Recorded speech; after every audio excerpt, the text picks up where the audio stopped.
Bonjour Monsieur le maire.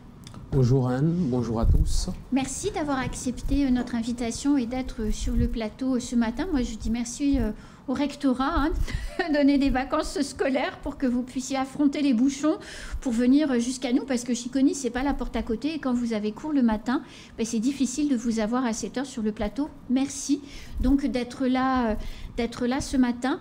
Monsieur le maire, comment va Chiconi? Écoutez, comment va Chiconi? Plutôt comment va Mayotte.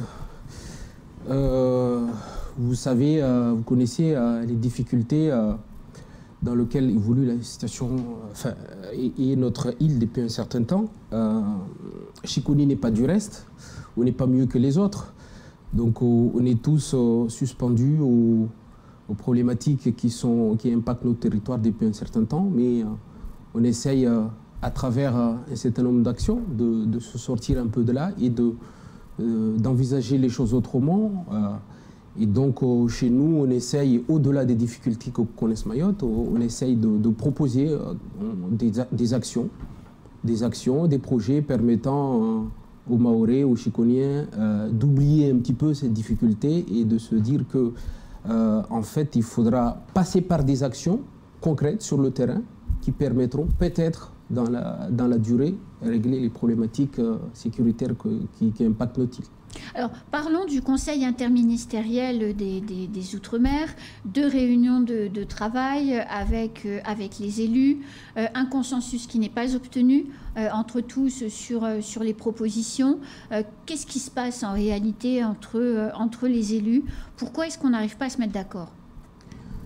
Vous savez que lorsqu'on se retrouve en groupe, ensemble, tous les maires, les parlementaires et les conseillers départementaux, il est difficile de trouver un point de chute permettant à tout le monde de trouver un consensus sur les difficultés. On connaît tous les difficultés de Mayotte, tout le monde le sait, mais en fait, on n'arrive pas à se mettre d'accord sur la ligne de conduite vis-à-vis donc des services de l'État, du gouvernement, de manière à qu'on se fasse entendre. Donc on s'est vu hier, la discussion a abouti sur un certain nombre de propositions qui ont été de manière générale validées par tout le monde. On se voit aujourd'hui avec le préfet de manière à ce qu'on puisse remettre ces éléments-là au préfet, qui les remettra bien sûr à ce moment-là au gouvernement et charge à lui de voir à ce moment-là quelle est la faisabilité des différentes propositions formulées par les élus de Mayotte permettant de voir les premiers résultats, parce que finalement c'est ça le plus important. Est-ce que vous proposez dans vos dispositions d'avoir un contrôle des naissances, enfin, qu'on arrête avec les 11 000 naissances par an? Écoute, le sujet, naturellement, a été évoqué ces dernières semaines, elle va être évoquée. On a parlé de la campagne d'il y a quelques années sur Mayotte, 1, 2, 3 basses. Je pense qu'il est nécessaire de mettre à jour cette campagne-là. Maintenant, peut-être cibler, on va dire, le public, parce qu'on sait tous que les Mahorais ont déjà assimilé cette nécessité. Maintenant, avec cette population qui nous rejoint, il va falloir à un moment donné qu'on se mette d'accord et qu'ils comprennent aussi le message. Bien sûr, ça va être compliqué puisqu'on connaît la situation de ces pays-là qui viennent chez nous pour les raisons qui sont clairement mentionnées. Donc, il va falloir peut-être à un moment donné cibler cette campagne auprès de ce public de manière à ce qu'ils comprennent. Maintenant, ça va être compliqué puisque tous on est d'accord. Le plus important, c'est de faire en sorte à ce que les frontières puissent être étanches. Monsieur le maire, la convergence sociale, c'est un sujet qui rassemble en règle générale tout le monde. Les propositions qui se trouvent à l'intérieur de ce document sur la convergence sociale, c'est tout ce qui avait déjà été écrit dans la loi pour la loi Mayotte, ou il y a des choses nouvelles? Naturellement, dans tous les documents qui se retrouvent, les propositions se ressemblent. Oui. Puisque les choses n'avancent pas. Oui, naturellement. Donc, je pense qu'il va falloir qu'on comprenne à un moment donné qu'on est à un stade de construction de notre département. C'est vrai que maintenant, 11 ans après, on attend les retombées, Je ne sais pas si on est à un stade où on peut dire qu'il y a une maturité par rapport à ce niveau. Maintenant, on connaît la situation de Mayotte, la situation sociale. On demande assez régulièrement l'alignement. Je pense que de mon point de vue, il faut voir les choses de deux côtés. Parce que les revendications, à un moment donné, il faut qu'elles soient claires. On part soit d'une logique d'assurance ou d'assistance. Au niveau de la logique d'assistance, c'est clair, il faudrait qu'il y ait un alignement sur les prestations sociales. Maintenant, les choses sont peut-être un peu plus compliquées au niveau de la logique d'assurance, puisqu'il faut les cotisations pour pouvoir s'aligner sur ces prestations. Et naturellement, à ce niveau-là, il va falloir qu'il y ait une discussion naturelle avec les représentants de l'État, de manière à ce que, ne serait-ce que sur le premier volet, sur l'alignement concernant la logique d'assistance, que les Mahorais puissent en bénéficier avant les 2036, parce que c'est vrai que le calendrier est très éloigné compte tenu de la difficulté qu'on connaît actuellement. Vous avez signé, vous, en bas de la page du document qui sera remis au préfet tout à l'heure?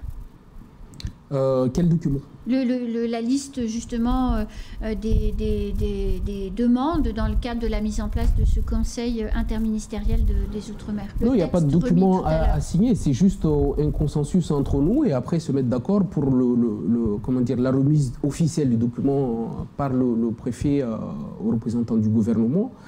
Et j'imagine que on est amené à en reparler encore, puisque on sait qu'en fin d'année, là, donc le ministre de l'Intérieur et des Outre-mer sera avec nous. Oui. Et ce sera une occasion justement de peut-être de clarifier les choses, de peaufiner ce document-là de manière à ce que les choses soient claires. Mais hier, en réunion avec les collègues, avait été évoquée la question de la rédaction de ce document sur le volet législatif. Parce qu'il faut rendre le document compatible juridiquement avec les impératifs au niveau législatif. Là est la question. Et il va falloir qu'on soit, on va dire, vigilant de manière à ce que la transposition de ces propositions puisse être conforme avec nos attentes à nous.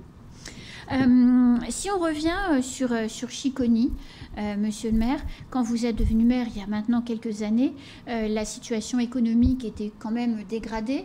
Vous avez mis tout en œuvre pour pouvoir rétablir la confiance des partenaires institutionnels pour financer les projets. Vous en êtes où aujourd'hui?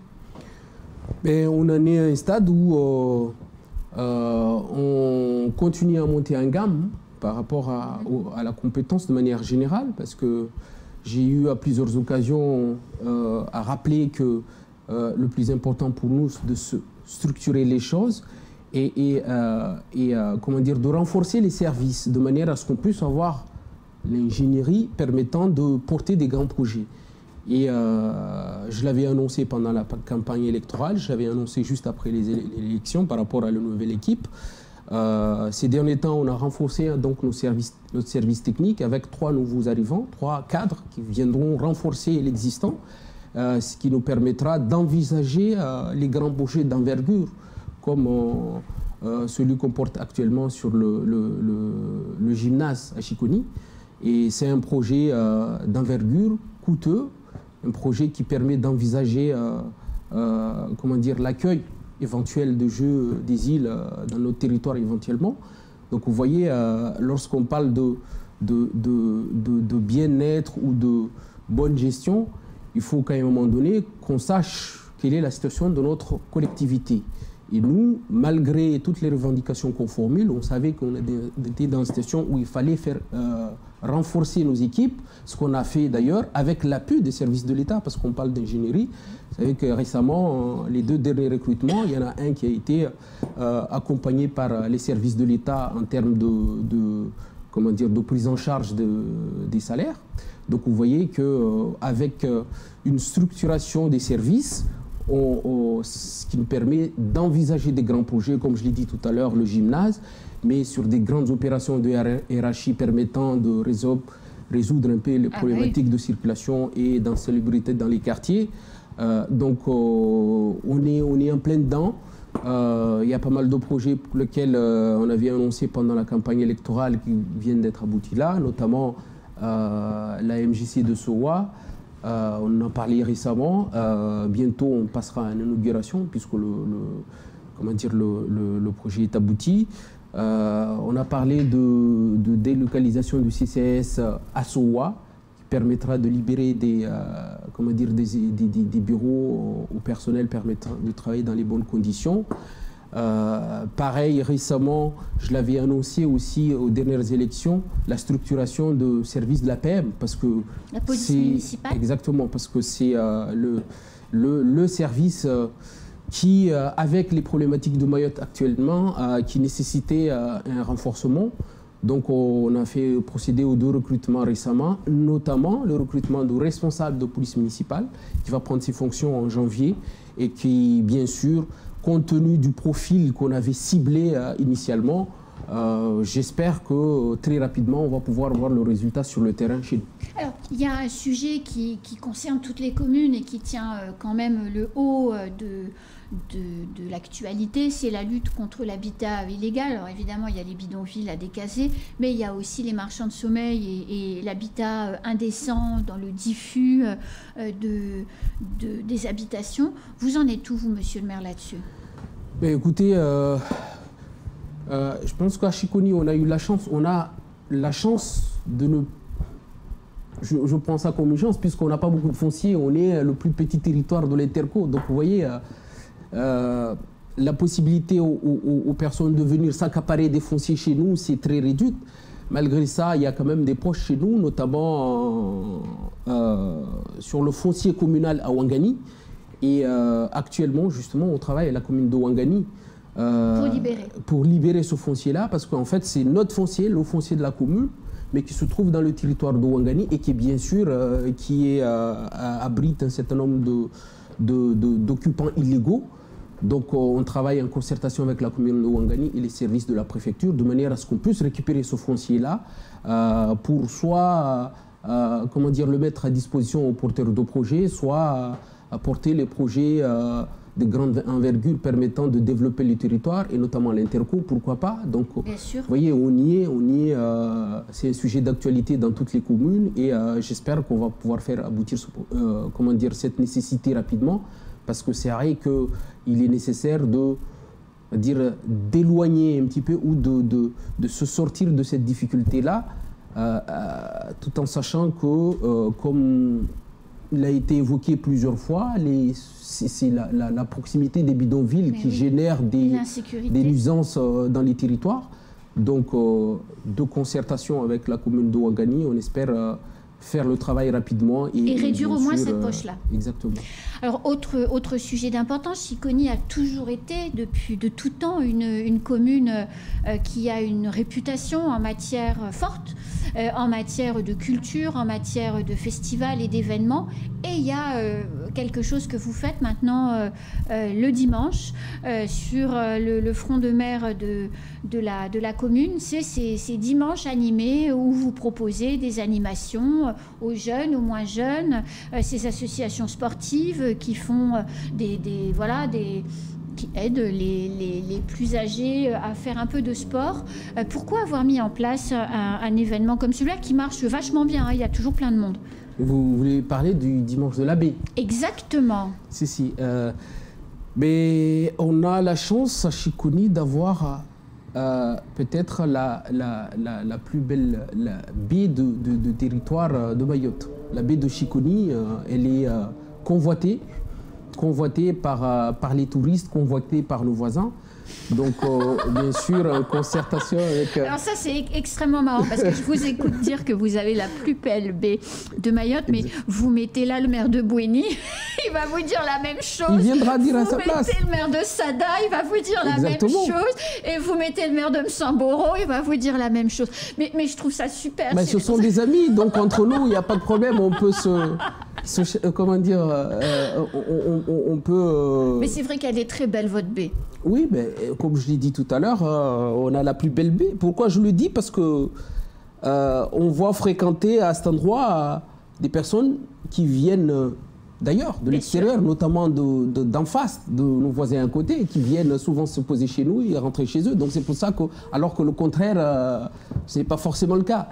Donc vous voyez, comme j'ai dit tout à l'heure, avec les services de la politique de la ville, on a pensé à mener des actions pérennes de manière à ce qu'on permette à notre population, à la population du centre, de penser à autre chose que les problématiques sécuritaires. Bien sûr. Et comme l'événement a lieu en journée, ce qui permet aux familles de sortir, enfin, permet à tout le monde de sortir en famille, de venir au niveau de la baie, avec profiter de la vue, avec des activités, notamment les activités de restauration qui sont portées par un certain nombre de porteurs de projets, qui nécessitent bien sûr un certain recadrage, parce que les activités se font avec un certain nombre de principes qui ne sont pas forcément ceux qu'on valide.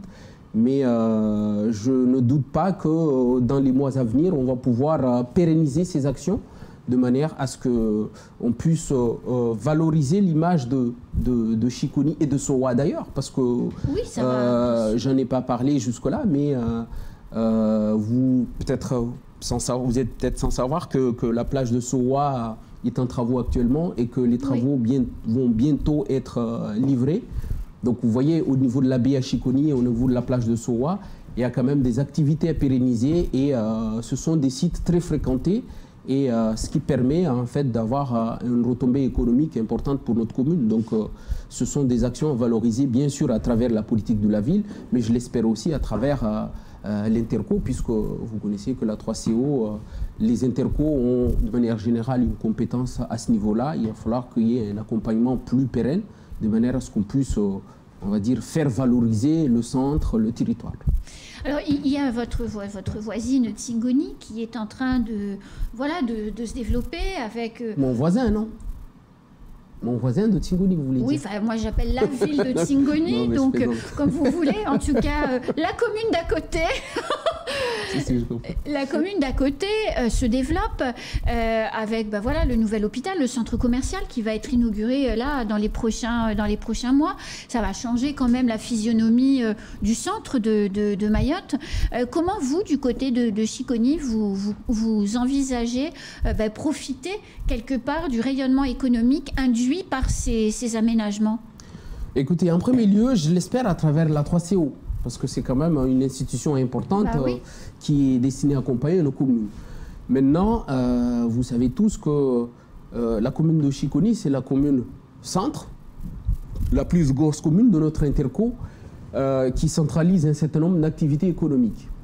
Et donc, assez régulièrement, je discute avec le collègue de Tsingoni, de manière à ce que si, à travers l'Interco, les choses n'avancent pas, pourquoi pas en coordination entre les deux communes, parce que ça se fait. Bien sûr. Donc, à partir du moment où c'est une grosse commune avec une certaine attractivité, qui abrite un certain nombre de services et d'activités économiques, naturellement, les administrés de Chiconi ont besoin aussi de fréquenter les lieux. Je pense à la maison France Service, par exemple. Exactement. Donc, et le RSMA aussi, bien sûr. Et que j'en passe. Et que naturellement, cette collaboration se fera à travers la 3CO ou entre les deux communes. Mais quoi qu'il en soit, c'est une commune qu'on ne peut pas tourner le dos, parce que vous l'avez dit tout à l'heure, il va abriter le futur centre hospitalier. Oui. Maintenant, je pense qu'il devra être envisagé un certain désenclavement des voies d'accès, parce que c'est vrai qu'actuellement, c'est très compliqué, l'accès sur Tsingoni. À certaines heures qu'on se retrouve dans le centre de Kombani, c'est compliqué de circuler, mais je ne doute pas qu'à travers le collègue et qu'à travers l'Interco, on puisse trouver des projets qui permettent de libérer un peu les lieux de manière à ce que la circulation soit fluide et de facto développer, améliorer un peu le quotidien des gens. Merci beaucoup, monsieur le maire. Déjà? Oui, on est en retard en plus. Merci à vous. Merci à vous. Et puis c'est toujours un plaisir de venir sur le plateau. Et puis j'espère qu'à d'autres occasions, on pourra s'étendre un peu plus longtemps sur d'autres projets portés par la commune. Et bien sûr pour la nécessité de développer Mayotte. Aux prochaines vacances, écoutez, vous revenez. vous formulez la demande auprès de mon employeur, monsieur le recteur, à ce moment-là, comme vous l'avez dit tout à l'heure. Il peut me libérer même en dehors des périodes scolaires. Oui, mais c'est vrai que c'est compliqué pour les mères qui sont enseignants. Je pense à vous, mais je pense aussi à Laïtidine Ben Saïd, à Samboro. C'est pas forcément toujours facile de gérer les contraintes d'emploi du temps quand on doit être devant les enfants et puis en même temps les bouchons. Donc mais on est là. Mais voilà, et il faut faire le job et à nous aussi de nous adapter pour vous recevoir quand vous pouvez. En tout cas, merci monsieur le maire d'être venu ce matin. C'est la fin de ce temps de parole. Tout de suite, la suite de nos programmes.